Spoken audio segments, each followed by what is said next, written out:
आप देख रहे हैं महाराष्ट्र जनशक्ति न्यूज चैनल। मैं हूं आपके साथ नेहा खान। आज 12वीं के पेपर की शुरुआत हो चुकी है।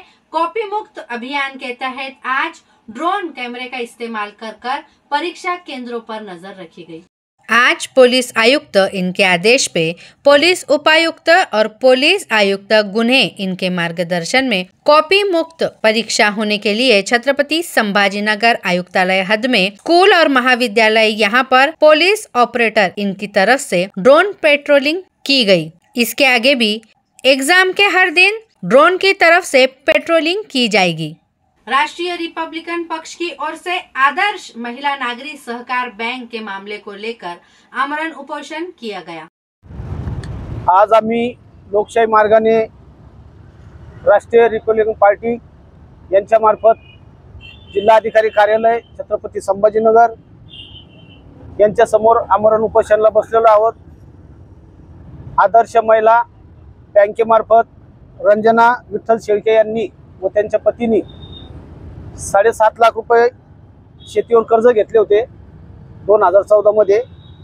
तर आता त्यांनी मागच्या महिन्यात सदरील कर्जदारांना नोटीस पाठवून 15 दिवसाच्या आत 38 लाख रुपये भरा असं फरमान केलेलं आहे।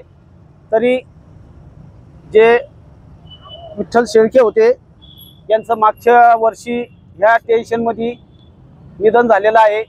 तरी यांच्या परिवाराचा जो करता धरता मृत्यू पावलेला आहे आणि आदर्श बँक व कर्मचारी त्यांचे अधिकारी यांना मानसिक त्रास देतात, छळ करतात, घरी जाऊन धमक्या देतात का आम्ही तुमची शेती जप्त करू आणि घर जप्त करू, जर तुम्ही 8 दिवसात पैसे भरले नाही तर तुम्हाला आम्ही कोर्टात नेऊ, तुमच्यावर गुन्हे दाखल करू, अशा येऊन वारंवार धमक्या देतात। म्हणून आम्ही आज आमरण उपोषण करत आहोत।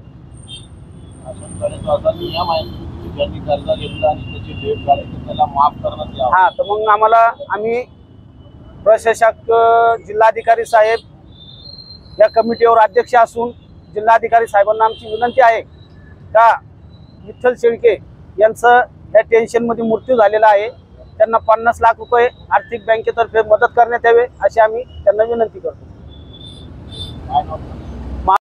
मी उपोषणकर्ता देविदास विठ्ठल शेळके। माझ्या वडिलांना 2014-15 मध्ये बँकेकडून शेतीवरती 7.5 लाख रुपये कर्ज घेतले होते। त्यापैकी वडिलांना 6.5 लाख रुपये हे कर्जाची परतफेड सुद्धा केली आहे।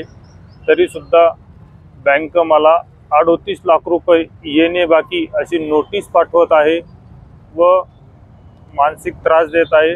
तरी या रक्कम बघून मागील वर्षी एक नोटीस आली होती, ती नोटीस बघून माझ्या वडिलांना मानसिक ताप झाला व त्यामुळे त्यांचं निधन झालं आहे आणि आता ही बँक माझ्यावर तीच वेळ आणत आहे।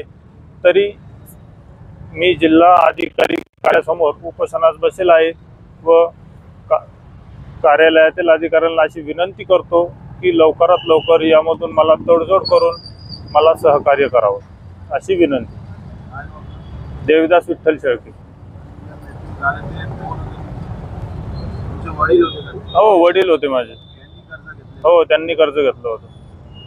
एडवोकेट अभय टाकसाळ बेहतरीन एडवोकेट होने के साथ साथ समाज सेवक भी है। आज इनके जन्मदिन के मौके पर एक ब्लड कैंप रखा गया। काफी सारे लोगों ने अपना खून देकर इनके जन्मदिन पर मुबारकबाद दी है। खरं तर आमच्या कम्युनिस्ट पक्षामध्ये अशा प्रकारचा वाढदिवस साजरा करणं वगैरे अशी काही परंपरा नाहीये। फार मोठमोठे त्यागी आणि ज्यांचं फार मोठं बलिदान राहिलेलं अशा लोकांचा वारसा या पक्षाला आहे। परंतु मित्रमंडळांनी अशी अपेक्षा व्यक्त केली, आता 6वं वर्ष आहे, त्यांनी परवानगी मागितली होती की आम्हाला रक्तदान करण्याची शिबिर आयोजित करण्याची परवानगी द्या आणि त्यावेळेच्या तत्कालीन आमच्या घाटीच्या ब्लड बँकेच्या ज्या प्रमुख होत्या यांनी देखील अनेक वेळेस त्यांच्याकडे अपेक्षा व्यक्त केलेल्या होत्या आणि गेल्या 5-6 वर्षांपासून या ठिकाणी रक्तदान शिबिर आयोजित केलं जातं। खरं तर रक्त हीच एक अशी बाब आहे की ज्यामध्ये भेदभाव दिसत नाही. माणसामध्ये अनेक भेदभाव माणसानेच निर्माण केले. धर्माच्या नावावर, जातीच्या नावावर अनेक जाती आणि अनेक धर्म जरी निर्माण केले तरी त्यांना ब्लडची जी बॅग आहे किंवा रक्तदान करण्याची आणि ज्याला रक्त घ्यायचं असतं, जो गरजू असतो, जो अपघातग्रस्त किंवा ऑपरेशन झालेलं आहे, तो असं म्हणत नाही की मी ब्राह्मण आहे, मला ब्राह्मणाचंच रक्त द्या, मी अमक्या जातीचा आहे, अमक्या जातीचा द्या, असं म्हणत नाही. ही खरी आणि त्यामुळं ज्यांच्या डोक्यामध्ये जाती आणि धर्माचं खूळ आहे त्यांना मी आवर्जून विनंती करेन की रक्त सर्वांचं सारखंच आहे. ए पॉझिटिव्ह असेल किंवा बी पॉझिटिव्ह असेल किंवा ए पॉझिटिव्ह असेल किंवा निगेटिव्ह असेल, हेच शास्त्रीय जे काही आहेत त्याचे गट आहेत, त्याच्या पलीकडे नाही.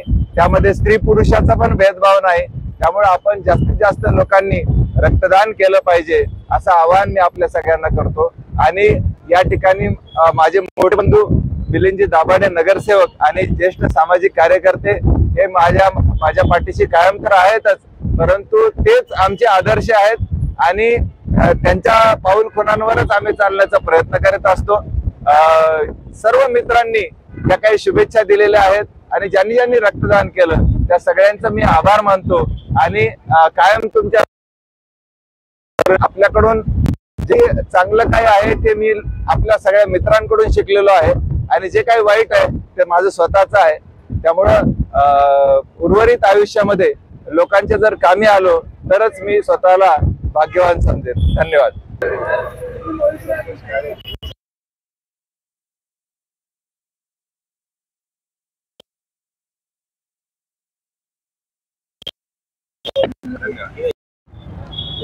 तरुणांचे आयकॉन औरंगाबाद शहरातील एक नामवंत विधितज्ञ, सामाजिक कार्यकर्ते आणि शोषित पीडित